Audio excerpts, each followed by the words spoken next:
Finally 26 December ছিল বনুর birthday. আমরা চলে গেছিলাম রাতের বেলা। তমা নিয়ে এসছে 2টো কেক। বোনকে এখানে তমা রেডি করে দিচ্ছে, আর বোন তো শাড়ি পরে একদম পুরো পরীর মতো লাগছিল।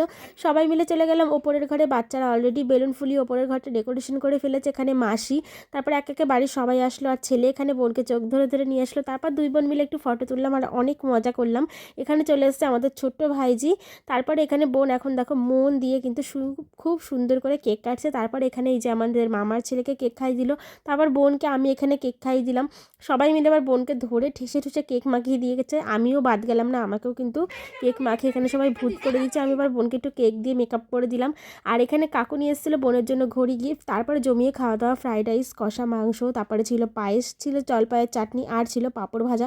জমিয়ে সব ডিনার তো পুরো জমে ক্ষীর। তারপরে হলো ফাটিয়ে নাচ, সবাই মিলে নাচ গান করে দিনটা কিন্তু আমাদের বেশ কেটেছে। আর তোমাদের যদি শর্টটা ভালো লাগে অবশ্যই সাবস্ক্রাইব করে পাশে থেকো নেক্সট ভিডিও দেখার জন্য। টাটা।